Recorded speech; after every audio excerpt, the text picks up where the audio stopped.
1,40,000 employees को recruit किया गया है और ये डेटा एक ग्लोबल वेबसाइट पे फ्लैश आउट किया गया और जिसमें ये डेटा बतलाता है कि ये 1,24,000 जो वैकेंसीज को फिलअप किया गया है वो भी कॉर्पोरेट में वो हुआ है सिर्फ और सिर्फ पिछले 2 मंथ में एग्जैक्टली और इन एम्प्लॉयज़ में सबसे ज़्यादा trainers, coaches, consultant, finance advisers and video editors, graphic designers, sales person and so. अभी समझने की ज़रूरत है कि आखिर इसी तरह के या फिर इसी बैकग्राउंड के लोग या इन्हीं कैटेगरी के लोग को आखिर क्यों सेलेक्ट किया जा रहा है, इस चीज़ को समझने की ज़रूरत है क्योंकि 2021 के बाद जितनी भी चीज़ें हैं, जितनी भी इंडस्ट्री है, जितनी भी कंपनीज है, जितनी भी ऑर्गेनाइजेशन है, कहीं ना कहीं उन्होंने खुद को ऑटो पायलट मोड पे डाल दिया है और उनका जो कन्वर्सेशन है, उनका जो बातचीत है, उनका इम्पोर्ट एक्सपोर्ट का जितना भी जिस भी तरीके से वो सर्विस प्रोवाइड करते हैं वो कहीं ना कहीं अब फॉरेन कंट्री से ज़्यादा होने लगा है और वह इसलिए क्योंकि उन्हें ज़्यादा रेवेन्यू चाहिए, ज़्यादा ग्रोथ चाहिए, ज़्यादा प्रॉड चाहिए और बेहतर क्लाइंट्स चाहिए, राइट। सो ऐसे कंडीशन में 2021 के बाद ये कुछ ऐसे कैटेगरी के लोग हैं जो हर ऑर्गेनाइजेशन में इनको रिक्रूट किया जा रहा है, इनको हायर किया जा रहा है और इसलिए क्योंकि किसी भी ऑर्गेनाइजेशन को किन किन चीज़ों की ज़रूरत पड़ेगी। सबसे पहले HR मैनेजर तो चाहिए, सेल्स पर्सन ज़रूरत है, फाइनेंस एडवाइज़र अगर वो अपनी कंपनी को अपनी कंपनी की एडवर्टाइजमेंट करवाते हैं उसके लिए graphic designer, content writer, video editor, क्या ये सब चीज़ों की ज़रूरत नहीं है। अगर आप एक वर्किंग प्रोफेशनल हैं और आप इस वीडियो को देख रहे हो तो अमूमन अच्छे तरीके से आपको समझ में आ रहा होगा कि अब क्या हो रहा है 2021 के बाद, राइट। समझने वाली ज़रूरत है कि उनकी एक कॉमन फैक्टर के वजह से उनको सेलेक्ट किया जाए। अगर मैं आपको आंसर करने का मौका दूं तो क्या आप बता पाओगे?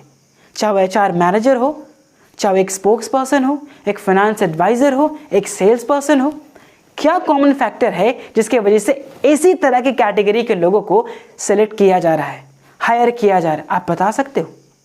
सोच कर मुझे बताइए। कम ऑन, मैं आपको टाइम दे रहा हूँ सिर्फ 10 सेकेंड का। It's 10, 9, 8, 7, 6, 5, 4, 3, 2, 1 time up. समझने की ज़रूरत है इन तमाम लोगों में एक चीज़ सबसे अच्छी और वो है उनकी स्पीकिंग स्किल। क्या आपने नोटिस करा है? नहीं ना? इसी वजह से अब ध्यान दीजिए, स्पीकिंग स्किल तब तक भी बहुत अच्छी थी लेकिन इसके बाद भी इसका जो मज़ा है ना, इसको और ज़्यादा एडवांस चीज़ें कब मिलती है। स्पीकिंग स्किल तक तो सारी चीज़ें ठीक है पर इसको और भी ज़्यादा ग्रोथ तब मिलता है जब यहाँ पे जो कॉन्वर्जेशन है, जहाँ पे जो स्पीकिंग सेक्शन है वो इंग्लिश में होने लगती है। यानी कि जिस बंदे की इंग्लिश स्पीकिंग स्किल बहुत ज़्यादा शानदार है, चाहे वो मैनेजर के पोजीशन पे हो, सेल्स पर्सन के पोजीशन पे हो, चाहे वो एडवाइज़र हो, कंसल्टेंट हो, कोच हो, ट्रेनर हो, मोटिवेशनल स्पीकर हो, पब्लिक स्पीकर हो, किसी भी फील्ड में क्यों ना हो, क्योंकि सारे लोगों को आप फॉरेन क्लाइंट्स को डील करना है, फॉरेन क्लाइंट्स तक रीच आउट करना है, चाहे वो अमेरिका के होंगे, चाहे वो ब्रिटिश के होंगे, लंदन के होंगे, इंग्लैंड के होंगे, अफ्रीका के होंगे, स्पेन के होंगे, किसी भी तरीके से।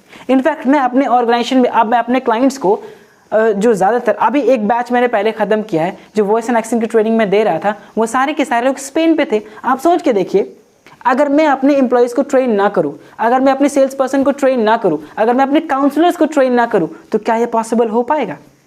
बातें कैसी होगी, कॉन्वर्जेशन कैसे होगा? और अगर मैं ये चीज़ पे ध्यान ना दूँ तो आपको नहीं लगता कि अच्छा खासा स्टूडेंट का बल्क में मिस कर दूंगा, अच्छा खासा रेवेन्यू की जो अपॉर्चुनिटीज़ मैं मिस कर दूंगा? इसलिए इसको समझने की बहुत ज़्यादा ज़रूरत है। इनफैक्ट मैं अपने एम्प्लॉयज़ को, अपने सेल्स पर्सन को, हर किसी को सप्ताह में एक बार इस चीज़ की ट्रेनिंग ज़रूर देता हूँ, राइट। और उनकी क्लासेस तो मैं रेगुलर करवाता हूँ।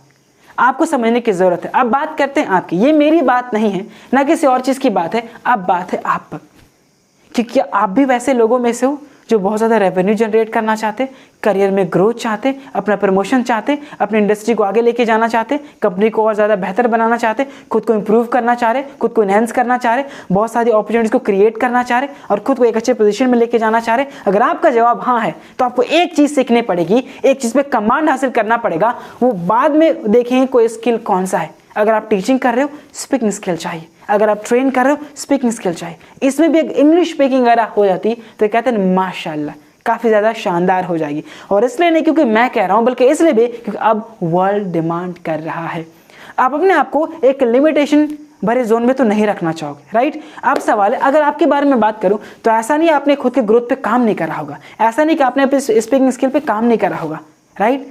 लेकिन बहुत सारे जगह आपने ट्राई करने के बाद भी, चाहे ऑफलाइन क्लासेस होंगे या ऑनलाइन क्लासेस होंगे, इफेक्टिवनेस की कमी के कारण, स्ट्रैटेजी की कमी के कारण, और मैं कहूं कि सही मेंटरशिप की कमी के कारण आपको ग्रोथ नहीं मिला, आपको रिजल्ट नहीं मिला, और आप जो चाहते थे, जो एम्बिशन लेकर के क्लासेस आप कर रहे थे, वो चीज़ नहीं मिला आपको। ये चीज़ तो यहाँ तक समझ में आ गया होगा कि किसी भी फील्ड से आप बिलोंग क्यों ना करते हो, आपकी स्पीकिंग स्किल बहुत ज़्यादा शानदार होनी चाहिए। और अगर आपको एक्सपैंड करना है, अगर आपको अल्टीमेट ग्रोथ चाहिए, तो आपकी इंग्लिश स्पीकिंग स्किल बहुत ज़्यादा शानदार होनी चाहिए, क्योंकि this is your ultimate root. इसके बाद ही तो आप you will get the fruit. समझ में आ रहा चीज़ें? एग्जैक्टली। आप सवाल ये आएगा आखिर सीखा कैसे जाए, तो मैं आज आप सबों के साथ एक अपॉर्चुनिटीज लेकर आया हूँ। Exactly guys, my spoken English mastery, जिसका इस्तेमाल करते हुए मैं मल्टीपल लोगों को ट्रेन कर रहा हूँ, स्पेशली इसमें working professionals, HRs, managers, trainers, public speakers, teachers, ये सारे लोग हैं। इसके अलावा मैं अलग जो बैचेस लेता हूँ वो होते हैं स्टूडेंट्स का। अब समझने की ज़रूरत है कि कम से कम वक्त में कैसे इस चीज़ को डेवलप किया जाएगा, कैसे अपनी स्पीकिंग स्किल को बेहतर बनाया जाएगा, राइट। आपने जो जहाँ पे क्लासेस करा होगा, ऑफकोर्स पुराने ढर्रे पे पढ़ाया गया होगा, वही ग्रामर के बहुत ज़्यादा कॉन्सेप्ट रटाए गए होंगे, हर दिन आपको वर्ड मीनिंग याद करने के लिए बोला गया होगा। ये चीज़ें ठीक है, लेकिन ये ट्रेडिशनल मेथड है, इसको स्पीकिंग में कैसे लाओगे, राइट।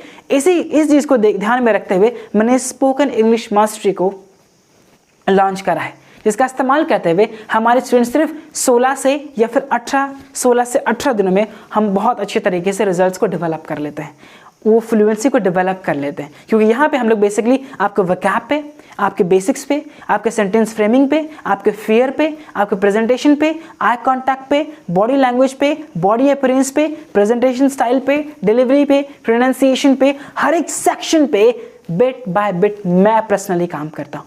चाहता मैं तो सारे वीडियो के फॉर्मेट पे अपलोड कर सकता था ना, चाहता मैं तो सारी चीज़ों को ऑटो पायलट पे डाल सकता था ना, पर फिर भी मेरी सेटिस्फेक्शन जब तक मुझे नहीं मिलता तब तक मैं वो चीज़ वो नहीं करने वाला। मैं खुद अपने स्टूडेंट्स को खुद ट्रेन करता हूँ। अगर आप बात करो ऑफलाइन क्लासेस के बारे में या फिर ऑनलाइन क्लासेस के बारे में, स्पोकन इंग्लिश मास्टरी के जो क्लासेस चलते हैं वो हमारा एक ग्रुप कोचिंग है, जो हर दिन क्लासेस लगवाए जाते हैं। हर दिन 1 घंटे के लिए मैं आपके साथ रहता हूँ। हर दिन मैं आपको एक्टिविटीज़ दूंगा, अलग अलग सिचुएशन में आपको डालूंगा, अलग अलग स्ट्रक्चर्स आपको पढ़ाऊंगा, जहाँ पे आपके ग्रामर का अच्छा खासा ख्याल रखा जाएगा। आपके बेसिक से लेकर के इंटरमीडिएट से लेकर के एडवांस ट्रेनिंग कंप्लीट यहाँ पे चीज़ें होती है। और सिर्फ इतना ही नहीं, स्पोकन इंग्लिश मास्टरी के साथ साथ आपको 8 डिफरेंट ट्रेनिंग्स मिलती है, जो भी प्रोफेशनल ट्रेनिंग है। पहला पब्लिक स्पीकिंग ट्रेनिंग, दूसरा प्रेजेंटेशन स्किल, उसके बाद हमारा आता है इंटरव्यू ट्रेनिंग। ये this my one of the favourite trainings literally. Interview training के बाद आपकी साउंड की ट्रेनिंग होती है, उसके बाद एक्सटेम्पररी राउंड, उसके बाद प्रेजेंटेशन, एंड इसके बाद हमारे स्टोरी टेलिंग टेक्निक। इसी तरीके से टोटल 8 से 9 ट्रेनिंग आपको प्रोफेशनल लिहाज से आपको मिलता है। सॉफ्ट स्किल की ट्रेनिंग है, इंटरपर्सनल स्किल की ट्रेनिंग है, क्रिएटिविटी की ट्रेनिंग है, आपके इन्फ्लुएंसर की ट्रेनिंग है, और बेसिकली जो आपका ध्यान होगा वो ऑल ओवर ट्रांसफॉर्मेशन पे। क्योंकि स्पीकिंग स्किल को सीखने के बाद करोगे क्या? या तो पब्लिक स्पीकिंग पे जाओगे, या तो एचआर पे जाओगे, या फिर सेल्स पर्सन के तौर पे आगे बढ़ना चाहोगे, खुद की कंपनी को डेवलप करना चाहोगे, खुद की कंपनी को और एक्सपैंड करना चाहोगे, खुद के ऑर्गेनाइजेशन को आगे लेकर जाना चाहोगे, एक फॉरेन क्लाइंट्स को अप्रोच करना चाहोगे, यही तो करोगे। या तो ट्रेनर बनना है, या तो टीचर बनना है, या तो कोच बनना है, कंसल्टेंट बनना है, कुछ ना कुछ तो आपको बनना है। और इन तमाम चीज़ों के लिए एक स्किल बहुत ज़्यादा ज़रूरी है, दैट इज स्पीकिंग स्किल। और इसी चीज़ के लिए हम लोगों ने स्पोकन इंग्लिश मास्टरी को डिज़ाइन करा है। What are you waiting for? Description में मैं सारी डिटेल्स को दे रहा हूँ। आप मेरे सेल्स पर्सन को कॉल करके, आप मेरे काउंसलर को कॉल करके, या फिर डायरेक्ट आप मुझे कॉल करके, मुझसे रिच आउट करके अपने क्लासेस के बारे में सारी डिटेल्स जानकारी ले सकते हैं। Hey guys, so what are you waiting for? मैं डिस्क्रिप्शन में या फिर कमेंट बॉक्स से पहले कमेंट पे मैं सारी डिटेल्स आपको वहाँ पे दे रहा हूँ। मैं आपको खुद का नंबर, मेरे सेल्स पर्सन का नंबर आपको मिलेगा, राइट, ताकि आप उनको कॉल करो और क्लासेस के बारे में सारी जानकारी ले लो।